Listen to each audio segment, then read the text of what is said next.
chamo-me Rui Marques, faço parte da equipa da Fórum Estudante e a primeira nota que queria deixar é, naturalmente, agradecimento ao Sr. Secretário de Estado pela sua disponibilidade para estar com esta rede. Sabemos bem do seu empenho, do seu conhecimento profundo das temáticas não só do emprego, a área que tutela hoje, mas também em atividades anteriores da juventude, também a sua experiência empresarial, que também conta aqui particularmente para esta nossa reflexão, e todo o seu trabalho e empenho ao longo de muitos anos de serviço à causa pública em várias dimensões e com vários desafios. Quero também agradecer ao IFP, tem sido um parceiro fundamental no desenvolvimento deste projeto do Consórcio Maior Empregabilidade, é um parceiro essencial neste desenvolvimento. E para aqueles que conhecem menos bem o trabalho do Consórcio Maior Empregabilidade, resulta de uma rede colaborativa de instituições de ensino superior e algumas outras instituições parceiras do mundo empresarial, do mundo associativo, que visa refletir sobre as dinâmicas de promoção da empregabilidade dos diplomados do ensino superior. Tem sido uma experiência muito, muito frutuosa ao longo destes últimos 7 anos. Tem sido possível partilhar boas práticas, desenvolver um programa de atividades conjuntas, promover a qualificação também dos próprios gabinetes de promoção da empregabilidade, olhar para tendências, para os desafios que se colocam neste domínio e perceber qual pode ser o papel, seguramente muito importante, das instituições de ensino superior na promoção da empregabilidade e, nomeadamente, na resposta aos novos desafios que se colocam em termos de mercado de trabalho, dinâmicas da economia e por arrasto, das qualificações necessárias para essa dinâmica. O Consórcio Maior Empregabilidade tem um plano de atividades muito diverso, falo só de uma forma muito breve daquilo que são as características essenciais desse programa, a partir do que foi o trabalho do Livro Verde sobre a empregabilidade dos diplomados de ensino superior, procurando ter, olhando para um conjunto de temas associados a esta capacitação para a empregabilidade, este conhecimento do mercado de trabalho, esta ligação, esta ponte. São elaborados estudos, são desenvolvidos grupos de trabalho, são realizados eventos, temos oportunidades de estar com convidados, como é hoje o caso, e temos uma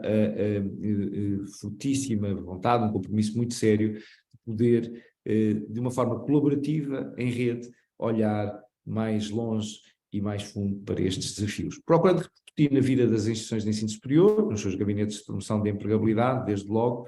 aquilo que são as aprendizagens mais importantes para que esta ponte entre o mundo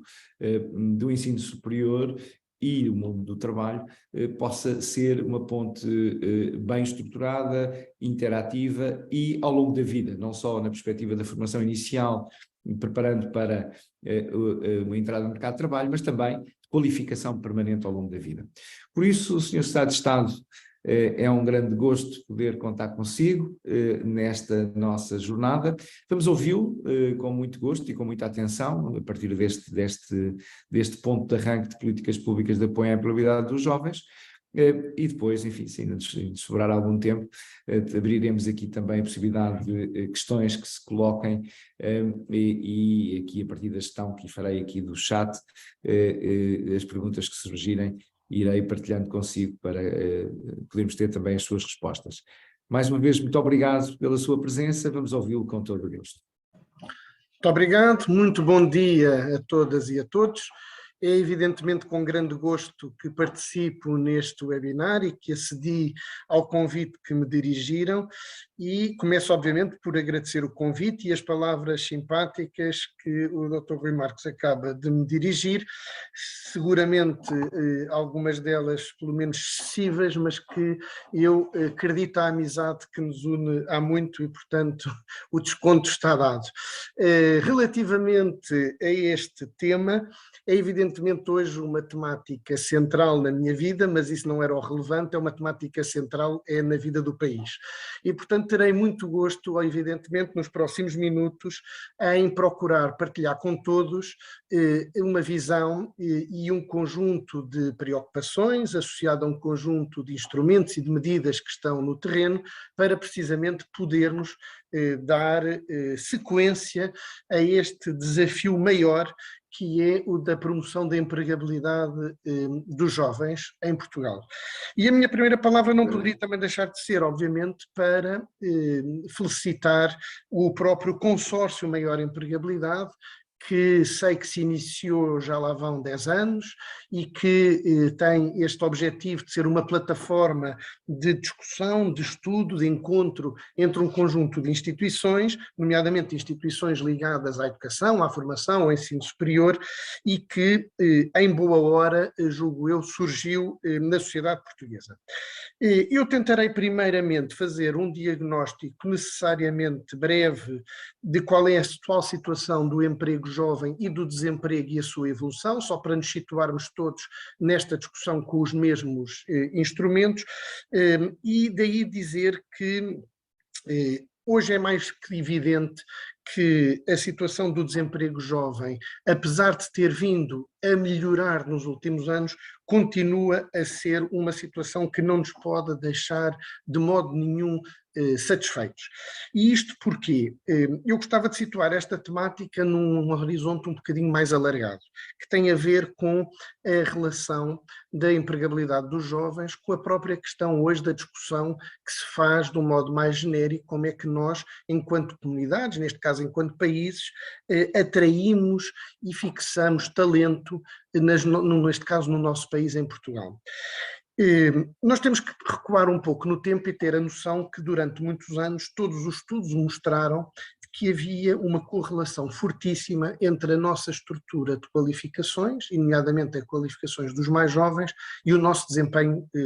económico. Aliás, o contrário é que seria obviamente estranho de supor. E nós fomos acumulando déficits sucessivos ao longo, nomeadamente, da nossa história recente, ao longo do século XX, e que só verdadeiramente começou a ser invertida essa situação nos últimos 30 anos, em que verdadeiramente houve uma determinada assunção de responsabilidades por parte, nomeadamente, do governo, e nessa altura tive o gosto de trabalhar com o então primeiro-ministro engenheiro António Guterres, que, se bem se recordam, elegeu a educação como a sua paixão, o que na altura foi tema, aliás, que alimentou muita conversa, mas que em bom rigor colocou de facto na agenda política esta ideia central de que o país não poderia ser outro, porque os países não são atos de vontade desenhados a régua e esquadro, se nós não invertêssemos, nomeadamente, a atenção, a dedicação que dávamos à política de formação, de qualificação, nomeadamente dos mais jovens, mas também da população ativa. Porque, de facto, todos os estudos, todas as estatísticas mostravam de uma forma evidente que nós comparávamos muitíssimo mal com todos os países do espaço onde nos inserimos, nomeadamente do espaço europeu. Ora, o país fez um esforço brutal nos últimos 30 anos, com um investimento significativo para alterar essa realidade. E eu diria fê-lo e ganhou, porque nós hoje, de facto, temos números que nada comparam com esses de há 30 anos, para não recuarmos mais, e isso hoje é muito evidente nas capacidades que o país hoje tem, das oportunidades que hoje tem de desempenho em termos socioeconómicos. E, portanto, hoje seria trágico, uma ironia sem graça nenhuma, que depois de termos assistido a este esforço nas qualificações, agora, por pouca atenção de todos os atores, nós permitíssemos que aquela que é considerada uma ou a geração mais qualificada de Portugal pudesse, num espaço de mobilidade que lhe é obviamente permitido, com toda a legitimidade, não encontrando aqui oportunidades de empregabilidade de acordo com as suas legítimas expectativas e qualificações, fosse emigrar para outras paragens, o que seria um problema a somar a todos os outros que já temos. E este é um problema que o país tem que estar muito ciente dele. Não é a situação hoje dos jovens no mercado de trabalho, é muito injusta e não é apenas uma questão de os penalizar aos próprios. Tem aqui uma externalidade negativa absolutamente indesejável e que compromete o futuro do país seguramente, mas compromete já o presente. E, portanto, nós temos que ter essa noção. A realidade tem vindo a evoluir positivamente, eu vou só dar alguns números, mas estão longe de nos poder deixar satisfeitos relativamente a esta questão da caracterização do mercado de trabalho, seja em termos quantitativos, seja em termos qualitativos. Em termos quantitativos, dizer só que nós fizemos um grande percurso, só para terem uma noção, nós tínhamos 61 mil jovens em julho de 2015, por exemplo, no desemprego, tínhamos um número absolutamente inacreditável de desemprego jovem nessa altura, e em julho de 2022, que foi o melhor mês de sempre relativamente ao comportamento do desemprego de jovens, nós tivemos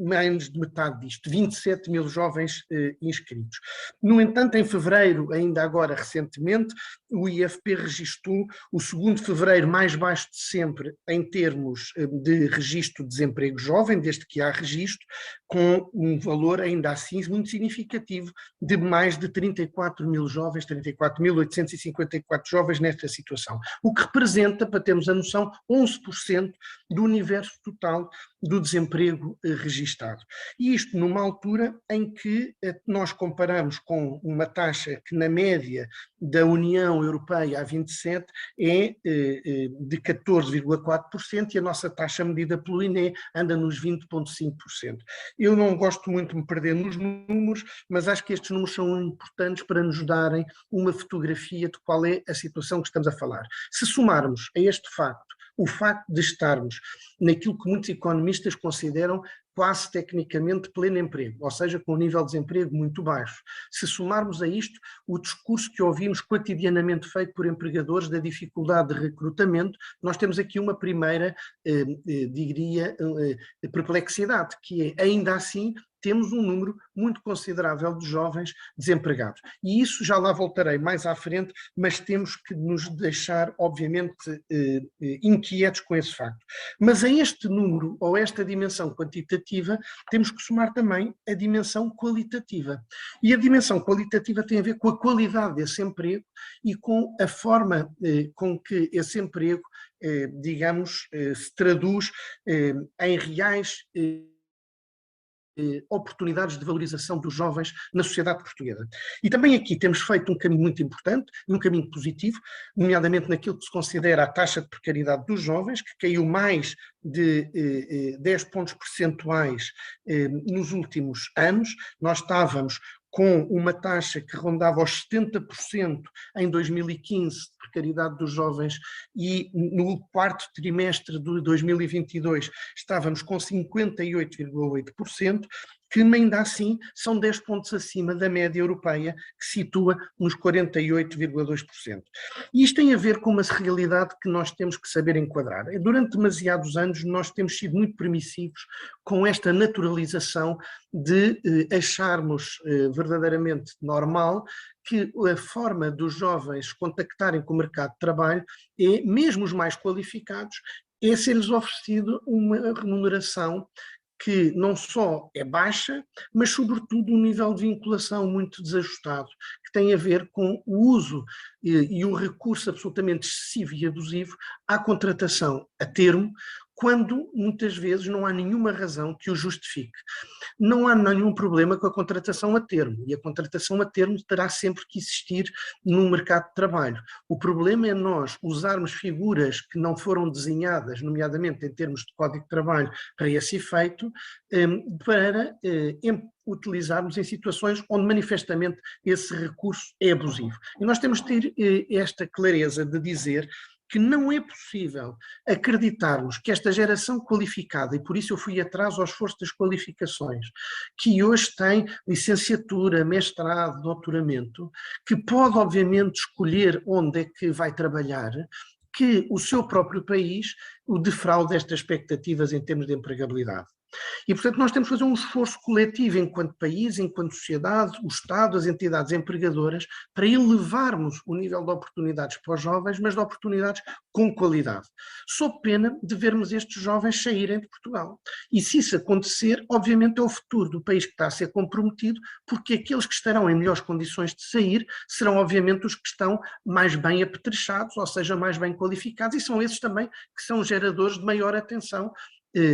a outras geografias. Pensemos apenas nas necessidades que todos os países europeus neste momento hoje vivem, para não alargarmos mais o universo, naquilo que poderíamos chamar a economia do cuidado. Vejam o que é a tentação de vir buscar às nossas escolas de enfermagem, aos nossos recém-licenciados nesta área, enfermeiros, médicos, técnicos de diagnóstico, fisioterapeutas, enfim, para citar apenas um exemplo muito concreto num setor em particular na área da saúde. Num país que também o nosso terá e tem já hoje necessidades enormes a esse nível, nomeadamente com todos os desafios associados ao envelhecimento da população. Um exemplo muito concreto, mas que nos dá bem a noção de como temos que fazer tudo para nos podermos dizer, olhos nos olhos aos jovens, este país também é para os jovens. E não podemos ter aqui uma fratura geracional entre aqueles que estão mais bem, digamos,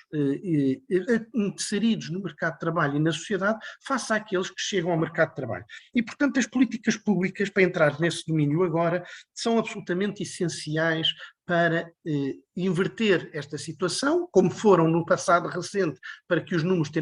tenham vindo a melhorar, mas como também disse, ainda temos um longo caminho a fazer. E o consórcio, em 2019, sei que promoveu este livro verde sobre a promoção da empregabilidade e diplomados do ensino superior, e entre variedíssimas recomendações que fazia, havia 3 que fazia de forma muito clara. A primeira era a da monitorização mais fina destas taxas de emprego e desemprego e da trajetória dos diplomados. A segunda era a questão dos incentivos à formação e aos estágios para os jovens qualificados, e a terceira era uma política assente em incentivos aos empregadores que contratassem jovens qualificados. Começando pela primeira recomendação, gostava de dizer que para podermos resolver a perplexidade que há pouco dizia, que é como é que numa situação de baixo desemprego, em que há tanta carência por gente para trabalhar, ainda assim temos uma persistência de desemprego jovem que dificilmente se explica e que é manifestamente uma ideia contraintuitiva. Para isso assinámos em janeiro, e gostava de dar essa nota, um protocolo com o Observatório Jovem, para o emprego jovem, o observatório do ISCTE, precisamente entre o IFP e este observatório, com o objetivo de nos ajudar a desenvolver no próximo triênio um conjunto de estudos quantitativos e qualitativos que ajudem a caracterizar de uma forma muito mais fina esta situação. Todos nós temos algumas convicções, algum estudo, alguma informação, mas que precisamos de caracterizar com rigor porque é que isto acontece. Onde é que está o problema? Estamos a falar de que jovens? Onde é que está esta discrepância entre aquilo que eles são e aquilo que o mercado e a sociedade procura enquanto perfis de competências? O que é que temos que fazer para alterar essa situação? Essa é uma primeira dimensão que gostava de partilhar com todos e que vai muito ao encontro do desafio que foi feito também, entre outros, pelo consórcio em 2019. A segunda questão que gostava de partilhar com todos tem a ver com o esforço que estamos a fazer ao nível também dessa segunda recomendação dos incentivos à formação e aos estágios para os jovens qualificados. Eu julgo que às vezes o país não tem bem a noção do esforço e do investimento que é desenvolvido em termos de políticas públicas a todos os níveis para este efeito. Nós temos hoje uma medida que se chama Estágios Ativar, que neste momento conta já com 76 mil estágios, mais de 76 mil estágios aprovados, em que destes 76 mil estágios aprovados, 55 mil são pessoas já colocadas em regime de estágio nos 6 períodos de candidatura desde que esta medida existe, e que, além disso, também já agora aprovou, porque tinha uma outra modalidade, a possibilidade da conversão de contratos a termo em contratos sem termo, mas sobre esse tema já lá voltarei. E dizer que só nesta medida nós gastamos já mais de 400 milhões de euros em termos de política pública para promover uma melhor inserção dos jovens no mercado de trabalho. A medida chama-se Estágios Ativar, ativar.pt, depois de toda a informação que queiram, se visitarem o site do Instituto de Emprego e Formação Profissional, encontrarão essa informação. E dizer que 68% destes candidatos, destes estágios, são nomeadamente licenciados, mestres ou doutorados. E, portanto, mesmo para uma população particularmente qualificada, esta necessidade de uma política pública que promova a inserção dos jovens no mercado de trabalho mostra a sua razão de ser e a sua relevância. Isto significa que nós temos um tecido de facto empresarial, e isso tem a ver com a primeira parte da minha intervenção, que todos sabemos que é muito pulverizado por pequenas e médias empresas, quando não microempresas, com pouco poder de fogo, com muito pouca capacidade de fazer crescer, digamos, a sua atividade, e, portanto, há aqui um gap entre o esforço de qualificação de uma geração e aquilo que evoluiu o nosso tecido económico e o perfil de especialização da nossa economia. Estamos a mudar, felizmente mesmo nos setores tradicionais, hoje isso já é evidente, mas ainda assim há um gap sobre isso depois, se calhar no momento do debate. Gostaria de voltar a aprofundar este tema, mas não me queria afastar das medidas de política pública e, portanto, iria continuar. Não é só o esforço para a inserção de jovens no mercado de trabalho, através destes estágios. Em que é que consiste este programa? Para quem não conhece, basicamente na possibilidade de nós apoiarmos financeiramente, de forma muito expressiva, e daí este agregado de 400 milhões de euros, estamos a falar de um valor que chega aos 6.500 euros por cada estágio que nós aprovamos, para que as entidades empregadoras façam só isto, que é, deem uma oportunidade a que um jovem possa ter um plano de estágios, tenha uma inserção e depois ficando nós na expectativa de que a estes estágios corresponda uma efetiva empregabilidade. E dizer que sobre isso os números que temos também nos dão, apesar de tudo, bastante ânimo relativamente aos resultados. Nem sempre é no local onde a pessoa estagia que imediatamente se situa, mas de um modo geral, as pessoas que têm acesso a esta medida, da larguíssima maioria, eu por acaso não tenho agora esse número aqui presente comigo, mas dizia que de forma muito expressiva têm condições a seguir de inserção no mercado de trabalho completamente diferente se não tivessem tido acesso a esta medida de transição, nomeadamente ou de inserção no mercado de trabalho. Depois, como digo, o problema não é só quantitativo, é também um problema qualitativo, da qualidade de emprego. Foi por isso que o país elegeu, no âmbito da estratégia do PRR, um dos instrumentos e mobilizou recursos financeiros para esse instrumento, que é o compromisso de emprego sustentável, que consiste em quê? No fundo, em nós estarmos a apoiar as empresas para elas poderem fazer aquilo que têm de fazer naturalmente, que é contratar pessoas com qualidade e contratá-las oferecendo, de facto, um nível de vinculação e de compromisso com essas pessoas muito diferente do que aquilo que há pouco me referia, que se tem tornado, infelizmente, ou se tornou durante, infelizmente, demasiados anos a regra. E, portanto, o que nós fazemos é apoiar a contratação sem termo, num objetivo de chegar a pelo menos 30 mil pessoas aqui, num investimento do PRR, só para termos bem a noção do esforço financeiro que isto acarreta, de 230 milhões de euros. Portanto, estamos a falar de incentivos muito significativos. Nós estamos a falar de um incentivo que pode chegar, muitas vezes, a valores que andam entre os 12 mil e os 15 mil euros por apoio à contratação, em que a única coisa que se pede às entidades empregadoras é que contratem sem termo e que se comprometam a manter um nível de volume de emprego ajustado, obviamente, às suas necessidades e que ofereça perspectivas de vida a estas mesmas pessoas. E dizer que neste momento nós já ultrapassamos mais de metade desta meta do PRR em termos de contratos celebrados, e esta medida, mais de metade, que a ela acedeu, são jovens com idades até aos 35 anos. Mas ainda ontem, no âmbito da Comissão Permanente da Concertação Social e dando expressão a uma das medidas que tinha ficado acordada com os parceiros sociais no acordo de valorização de salários de reforço da competitividade da economia portuguesa, celebrada em outubro último, também tivemos a oportunidade de avançar com mais uma medida, a que chamamos Programa Avançar, e que tem basicamente dirigido aos jovens qualificados e que dá expressão a esta medida que no programa, neste acordo de rendimentos, se dizia assim: criação de um programa anual de apoio à contratação sem termo de jovens qualificados com salários iguais ou superiores a 1.320 euros, que é o nível remuneratório de entrada de um licenciado na carreira geral de técnico superior. Era isto que constava no programa, no acordo de rendimentos. E ontem mesmo,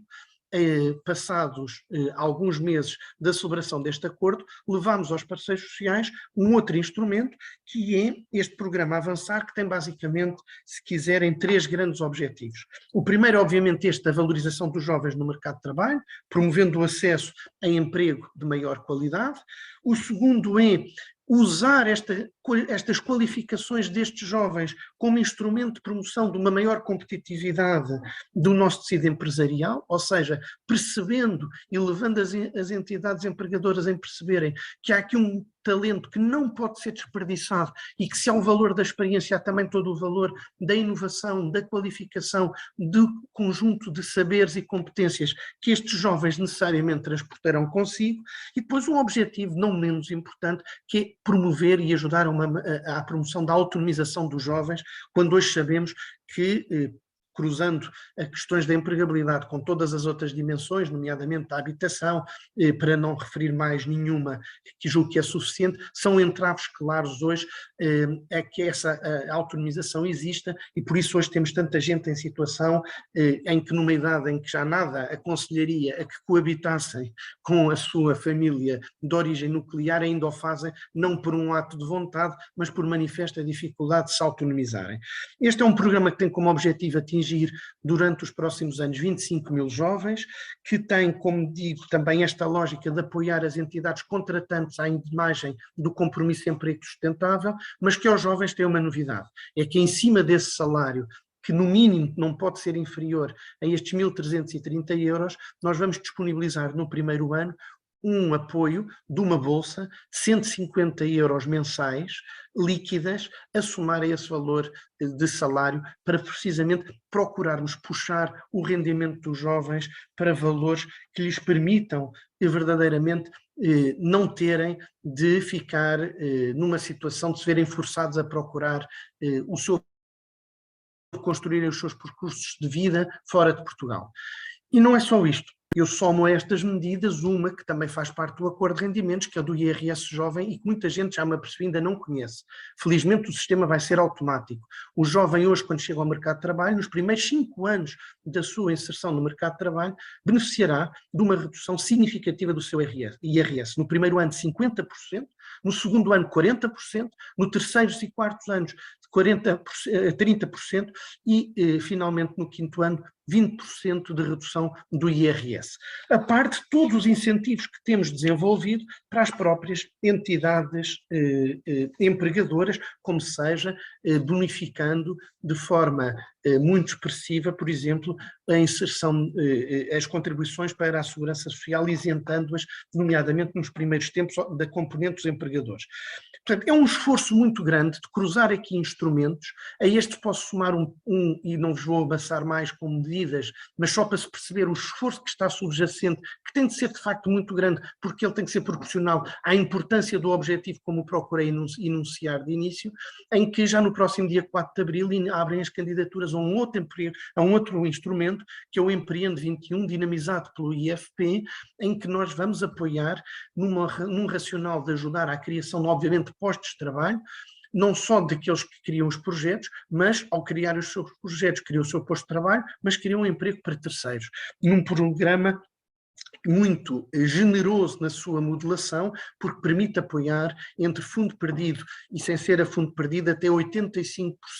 do investimento considerado elegível, até 200 mil euros nesta medida de apoio ao empreendedorismo jovem. São muitos, portanto, os instrumentos que nós temos à nossa disposição para podermos, de facto, dizer olhos nos olhos aos jovens que este país também é para eles. Mas não queria deixar também de referir só um último programa, porque nós temos, como digo, não só de fixar esse talento, mas atraí-lo. E para isso temos uma outra medida, que é o programa Regressar, em que procuramos, nomeadamente, ir buscar os jovens que se viram forçados a sair quando o desemprego atingiu aqueles números absolutamente inacreditáveis que me referi há pouco, na sequência da crise internacional que está bem presente na memória de todos há sensivelmente 10 anos, e onde soubemos todos que houve uma nova vaga de imigração que só comparou com a vaga de imigração que Portugal tinha conhecido nos idos anos 50, 60, com a diferença que desta vez, como também sabemos, foi uma imigração, para a nossa desgraça, muitíssimo qualificada aquela que foi embora, e que agora temos que fazer tudo para criar oportunidades para que possam regressar. E, portanto, nós temos que mobilizar instrumentos de política pública, instrumentos generosos de apoios, de incentivos nesse sentido, mas temos que ir mais longe. E por isso também a agenda do trabalho digno, e gostava de falar nisso, é outro instrumento do ponto de vista legal que o Governo deitou mão com o mesmo objetivo. A agenda do trabalho digno é uma agenda que foi aprovada recentemente no Parlamento, com base numa proposta de lei do Governo, que traz um conjunto de alterações legislativas muito relevantes, nomeadamente ao nível do Código de Trabalho, e que já foi promulgada pelo Sr. Presidente da República e estará a entrar em vigor, se não for publicada até amanhã, 31 de março, será publicada já em abril, o que significa que entrará em vigor no 1º de maio, o que não posso deixar de registar como uma enorme e feliz coincidência, porque, como todos sabemos, é o Dia do Trabalhador. E com esta nota irei terminar a minha intervenção, esta agenda tem esta preocupação muito evidente, que é de valorizar o mundo do trabalho, o mundo dos trabalhadores, dignificar o trabalho na sociedade portuguesa de uma forma absolutamente assumida e, dentro disto, o papel que os jovens têm e a valorização do papel dos jovens. A agenda tem essencialmente 4 eixos. O primeiro eixo é mesmo este, é a valorização dos jovens no mercado de trabalho. O segundo é um combate determinado à precariedade. O terceiro, e que também cruza muito com esta questão geracional, é uma promoção de uma muito melhor conciliação da vida profissional com a vida pessoal e familiar, e um quarto eixo que tem a ver com a necessidade de aprofundarmos os mecanismos de diálogo social, de reforçar a participação dos trabalhadores no mundo do trabalho e, nomeadamente, de valorização dos instrumentos de contratação coletiva, e são estes 4 eixos em torno dos quais a agenda foi estruturada. Eu precisaria do outro webinar só para vos falar da agenda de trabalho digno, não o irei fazer seguramente, mas não posso deixar de o referir, porque basicamente há ali um conjunto de objetivos que foram politicamente desenhados com esta ideia muito clara. Nós não podemos continuar a assistir a um mercado de trabalho desregulado em que achamos que primeiro vamos cuidar da competitividade, da produtividade e depois vamos então preocupar-nos com tornar a célula mais inclusivo, com lógica mais redistributiva. Ora, eu acho que essa é a grande falácia em que nós temos que sair dela. É que isto não é uma dimensão primeiro e outra depois. Não é possível reforçar a competitividade da nossa economia. Não é possível reforçar a competitividade das nossas organizações, das nossas entidades empregadoras, das nossas empresas, se isso não for feito a partir de uma plena valorização do mundo do trabalho, dos trabalhadores, nomeadamente dos mais jovens, porque é do talento que falamos. E esta revolução de termos deixado de falar apenas em secções de pessoal, capital humano, recursos humanos, para hoje falarmos essencialmente de talento, não é apenas uma mudança semântica. É um caminho que a sociedade portuguesa felizmente está a fazer, no sentido de perceber que no centro de tudo estão de facto as pessoas. Isso tem que ter consequências ao nível da remuneração, tem que ter consequências ao nível das condições de trabalho, tem que ter consequências ao nível de afastarmos de uma vez por todas da lógica da gestão esta ideia que o custo do fator trabalho é um custo como qualquer outro, em que quando eu olho para uma folha de cálculo e estou a ver os meus custos numa organização, eu tenho custos ligados à aquisição de matérias-primas, custos de comercialização, custos logísticos e depois tenho os custos com as pessoas. Não, nós temos mesmo que assumir que os custos com as pessoas, sem obviamente negar que tem uma dimensão de custo, mas tem que ser visto como um investimento, porque senão nós não vamos conseguir ter instituições, a qualquer nível que seja, nomeadamente em termos económicos, que sejam capazes de competir com aqueles que terão essa visão estratégica e que irão, obviamente, procurar esse talento, oferecendo-lhes condições para que possam crescer com base nesse mesmo talento. Isto eu diria que se sempre poderia ser dito como tendo sido sempre verdade, hoje é maioritariamente ainda mais verdade, porque numa economia que se baseia muito no conhecimento, na tecnologia, no desenvolvimento, obviamente, na base da inovação, tudo isto cruza com a primeira parte da minha intervenção, das qualificações das pessoas e com os jovens à cabeça. E, portanto, espero que tenha sido útil esta viagem ao longo destes 30 minutos, que era o tempo que me tinham pedido para vos falar, e, obviamente, totalmente disponível agora para responder às questões e para ouvir os comentários que entendam por bem relativamente a estes tópicos ou a outros que porventura não abordei, e há vários que eu não abordei porque seria manifestamente impossível, mas que entendam por útil no âmbito desta temática. Muito obrigado pela vossa atenção. Muito obrigado, Sr. Estado de Estado, muito obrigado pela forma sistemática e muito rica com que aqui abordou várias dimensões das políticas públicas de apoio à empregabilidade dos jovens. Creio que ficam aqui bem estruturadas e alinhadas essas ações concretas que estão no terreno, as diferentes linhas, quer ao nível de incentivos, quer ao nível de princípios de política pública, que me parecem muito importantes. Vou convidar os nossos participantes neste webinar que queiram colocar perguntas que o façam através do chat. Eu depois irei gerindo aqui as perguntas e irei partilhando com o Sr. Secretário de Estado, portanto, basta ir aqui à funcionalidade de chat, colocarem a vossa questão e eu vou depois aqui gerindo, conforme forem chegando essas questões para colocar ao Sr. Secretário de Estado, mas ia desde já, para começar, passar também a palavra ao coordenador do consórcio, Dr. Carlos Liz, para que também ele possa colocar alguma questão ao Sr. Secretário de Estado e possa aqui também ter um primeiro arranque do lado de quem está a assistir a este webinar e poder ter também aqui a oportunidade de colocar a questão que queira. Vamos a isso. Muito bem, muito obrigado. Eu reteria fundamentalmente 3 ideias enfim, desta muito pertinente e muito atualizada, e a questão do atualizado conta muito nestas coisas, saber que trazemos notícias acabadas enfim, de acontecer, isso é fundamental para quem nos gabinetes de empregabilidade das instituições de ensino superior precisam de ser alimentados por uma trepidante vida real para poder ter um contacto efetivo, profícuo com os seus públicos. E a primeira nota que me parecia particularmente importante do ponto de vista dos gabinetes é como é importante a clarificação de horizontes da empregabilidade. De facto, são muitas as variáveis que estão em jogo, são muitas as alterações em curso, umas mais definidas, outras mais enigmáticas e muito próprios desta complexidade, e por isso a primeira nota, e esta intervenção do Sr. Secretário de Estado é muito útil nesse sentido, é ajudar-nos a mapear dificuldades, que as há, e que geram a insatisfação enfim, que todos comungamos, e ao mesmo tempo mapear oportunidades, novas configurações que estão a surgir em matéria de emprego para os jovens que estão ainda no âmbito das instituições de ensino superior. A segunda nota, particularmente importante e tem muito a ver enfim, com o espírito fundador do consórcio e com a marca IPAV, é realmente a importância muito forte, que o Sr. Secretário de Estado agora sublinhou, deste sentido da dignidade do trabalho. E eu diria que todos nós, no consórcio, compreendemos e defendemos e praticamos, enfim, intensificamos esta ideia de que o conhecimento superior é uma base essencial de criação de valor e, se me permitem, não sei se dignamente competitivo. A palavra competitivo é uma palavra ambígua, mas as falácias têm que ser enfrentadas, como acabou de dizer há pouco, e o tema da competitividade, do trabalho dignamente competitivo, vai diretamente a ver com um tópico central que todos na vida do dia-a-dia das instituições de ensino superior se sente, que é por que não dizer, este drama da não autonomização dos jovens, este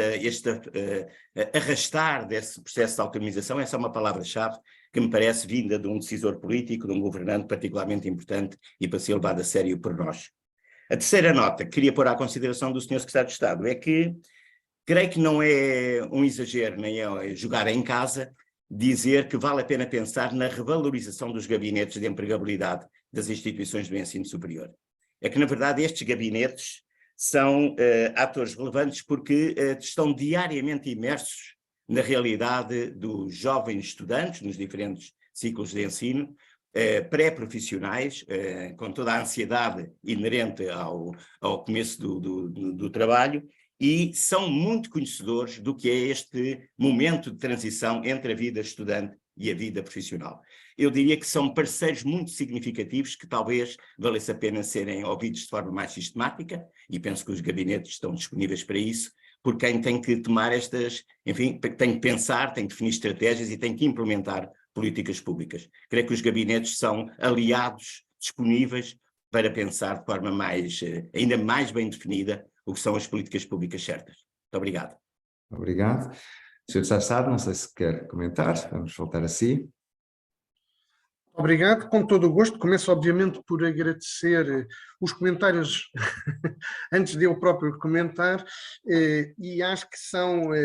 muito pertinentes, obviamente. De facto, o que fiz foi tentar mapear essas dificuldades e oportunidades, como disse bem, porque, de facto, esta é uma realidade que tem muitas matizes e que tem diferentes perspectivas, mas que gostava muito que ficasse claro desta meu contributo para esta reflexão e desta intervenção, que temos que todos assumir um sentido de urgência muito grande relativamente a esta questão da empregabilidade dos jovens. Dir-se-á, mas em todos os tempos assim foi, porque isso é condição essencial de inserção plena das pessoas na sociedade portuguesa. E é verdade, eu sublinho sempre que mesmo que fôssemos uma sociedade rica, capaz de gerar uma proteção no desemprego, que não privasse ninguém de rendimentos dignos, isso só por si não era suficiente, porque o emprego não nos define apenas como fonte, ou não é apenas uma dimensão de rendimento, é também uma dimensão de participação, de cidadania, de inserção na sociedade portuguesa, e portanto a questão da empregabilidade sempre foi estratégica nesse sentido. Mas a esta dimensão acresce hoje uma outra, que é mesmo esta da competitividade do país, ou se quiserem, de uma forma, sem se querer ser excessivamente dramático, das condições que estamos a criar ou não para que o país tenha de facto um futuro, e o país ter futuro é a comunidade ter futuro, são as pessoas, o país não é uma abstração. E desse ponto de vista nós temos que perceber que este esforço tem mesmo que ser abraçado coletivamente. Nós vivemos, felizmente, este choque das qualificações, o que foi bom, e a forma como a sociedade portuguesa evoluiu ao nível do seu tecido económico não se moveu com a mesma rapidez. Naturalmente, não era possível, porventura, ser de outra forma. Mas o importante é estarmos na direção certa, e eu hoje vejo com esperança que estamos na direção certa. Dou um exemplo, mesmo nos setores tradicionais, nós já nos estamos a afastar cada vez mais desta ideia de apenas produzirmos para que outros depois retirem o valor da cadeia de valor, seja de bens e serviços, por exemplo, no vestuário, no calçado, ou mesmo no mobiliário, e já temos uma geração de empresários, de empregadores que perceberam, mas também eles, fruto da qualificação a que foram sujeitos, a necessidade de apostarem no desenvolvimento de produto, na criação de marca, para captarem precisamente e capturarem esse valor e não o deixarem ir para fora, mas que ele fique cá dentro. E ainda esta semana tivemos notícias, isto para reforçar o sentido da atualidade, muito esperançosas, quando Portugal, por exemplo, tem vindo a aumentar de forma expressiva o número de patentes com origem nas instituições de ensino superior. Hoje mesmo há notícia que já ultrapassámos em termos de competitividade relativa a Espanha nesse domínio. Evidentemente que, como tudo, podemos sempre dizer, há um longo caminho para fazer. A questão é saber se estamos aí na direção certa ou se estamos a ir numa direção errada. E eu julgo que estamos aí na direção certa, mas para irmos nesta direção certa, temos mesmo que sermos capazes de assumir esta urgência de que nós temos de facto fazer tudo para que os jovens sintam que este país é para si. E é uma geração de facto muito, eu não diria que é mais massacrada do que as anteriores, é o contrário. É porque é uma geração mais qualificada, é uma geração que tem mais oportunidades, ou seja, não são os jovens, vou dizer isto de uma forma que espero não ser mal entendido, não são os jovens que têm um problema.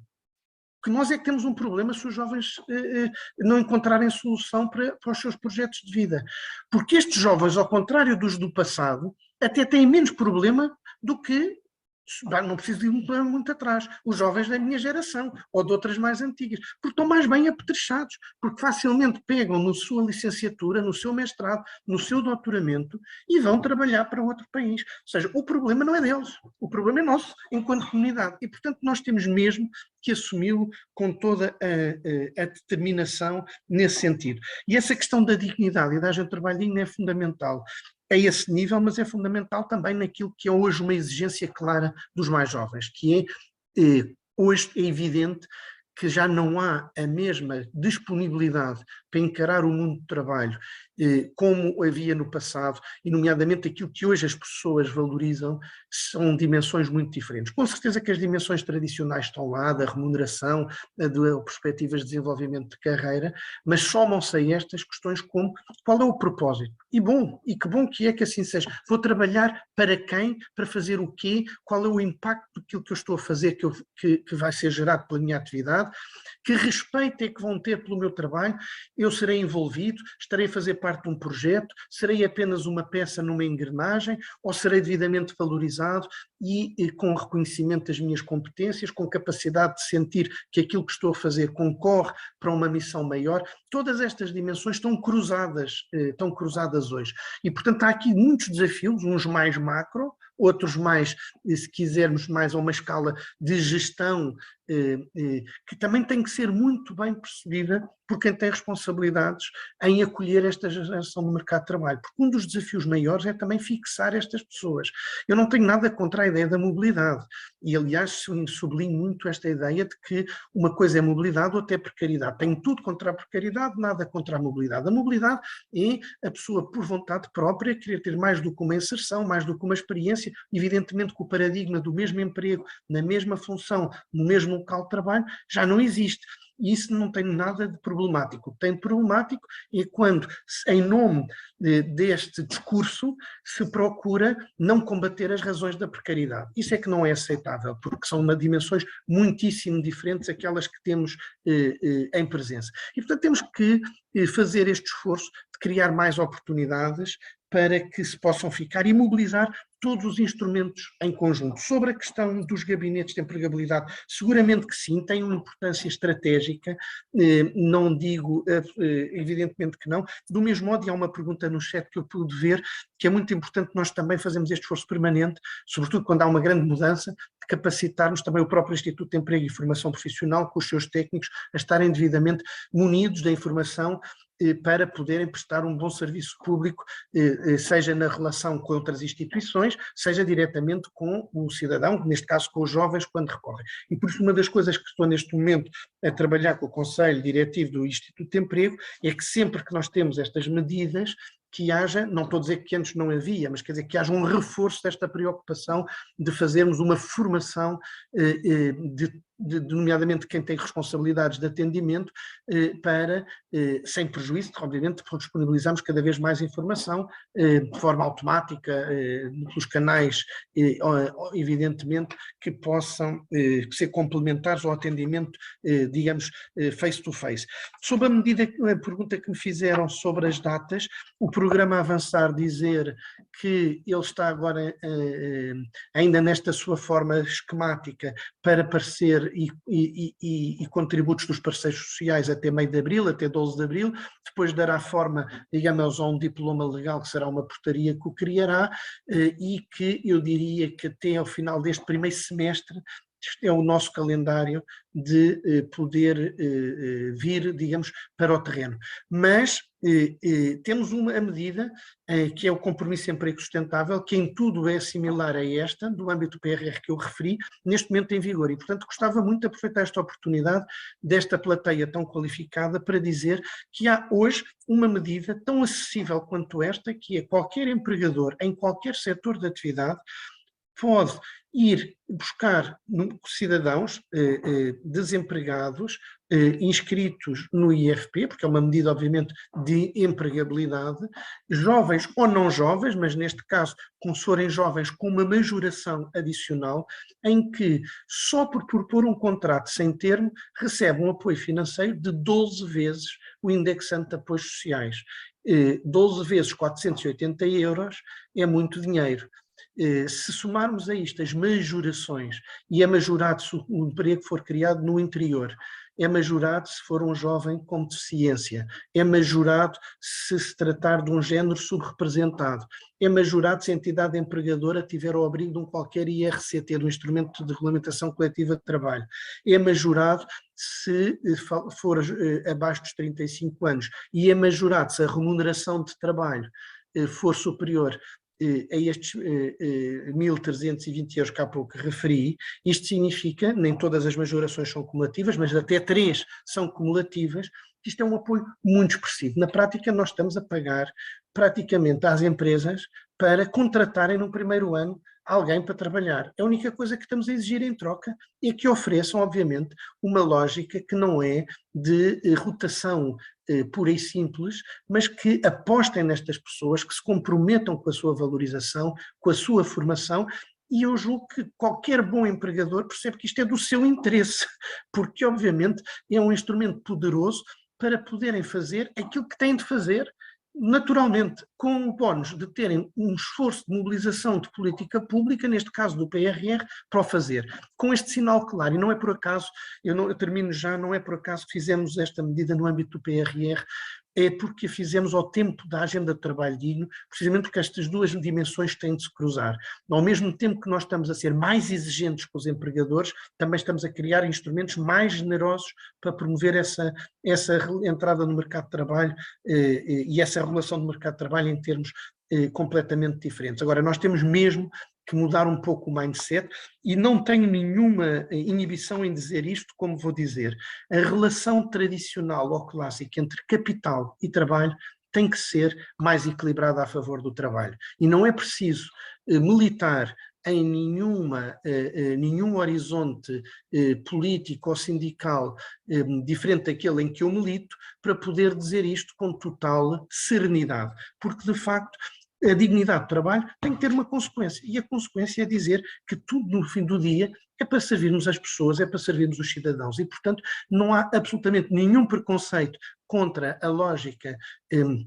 dos ganhos de capital, para pôr isto numa linguagem muito clássica, mas com esta noção de que a distribuição entre uns e outros tem de ser mais equilibrada, porque manifestamente, isso não por uma só português, mas manifestamente essa relação está hoje muito desequilibrada em desfavor, nomeadamente, das pessoas, que é de que estamos a falar, que são a esmagadora maioria das maioria das pessoas são trabalhadores, como é evidente. Estamos a chegar ao final do tempo, previsto que o Sr. Secretário de Estado, e muito respeitador da sua agenda, queremos ser. Agradecer muito a sua presença, dizer a todos os membros do Consórcio Maior Empregabilidade que este diálogo vai continuar. Quero, aliás, saudar a presença da doutora Ana Elisa Santos, que aqui representa o Conselho Diretivo do IFP, que está connosco, para além de outros quadros do IFP. Nós continuaremos a aprofundar com o IFP não só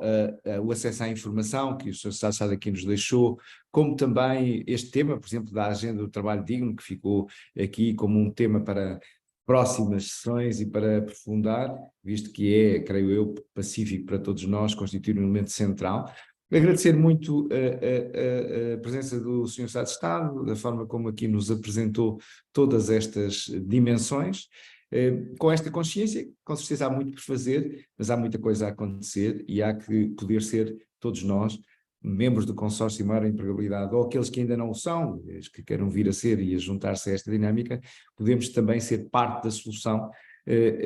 co-construída, também a partir do contributo das instituições de ensino superior. Aliás, a nossa colega Leonor Teixeira deixava aqui algumas sugestões e contributos importantes, bem como também o nosso colega Marco Mendes deixa aqui uma pista muito importante, o tema de nós podermos aferir exatamente de uma forma mais fina os dados de empregabilidade a partir do cruzamento de informação entre a Segurança Social, IFP e a Autoridade Tributária. E nós continuaremos este caminho, agradecer muito a presença de todas que aqui estiveram nesta sessão. Voltaremos ao contacto regular convosco. O Consórcio Maior Empregabilidade e os seus membros sabem bem como, enfim, o nosso plano de atividades para este ano é muito, muito exigente, muito rico. Contamos muito convosco e agradecer também ao coordenador do consórcio a sua intervenção. Sr. Secretário de Estado, bem-aja, tenha um ótimo dia e ânimo para a sua função e para os desafios que tem pela frente. Obrigado, só despedir-me de todos, dizer que o gosto foi meu e que, obviamente, para além do gosto, é minha obrigação disponibilizar-me para este tipo de sessões e que, se quiserem, de facto, organizar uma sobre a agenda de trabalho digno, mais do que disponível para podermos percorrê-la, porque ela é de facto rica e julgo que é importante que seja por todos conhecida. Não tenho a expectativa de que todos concordem com tudo, mas não é isso que nos anima. O importante é verdadeiramente conhecê-la, debatê-la e estar ciente das alterações que ela transporta agora nos tempos mais próximos para a sociedade portuguesa e, portanto, desde já me faço convidado para uma iniciativa com essas características, por assim entenderem, agradecendo muito o convite para esta e desejando ao consórcio os maiores votos de sucesso, porque seguramente neste caso é que é caso para se dizer com propriedade, o vosso sucesso será o sucesso de todos os jovens, se assim for. Muito obrigado. Obrigado a todos. Terminamos esta sessão. Bem-aja, um ótimo dia para todos.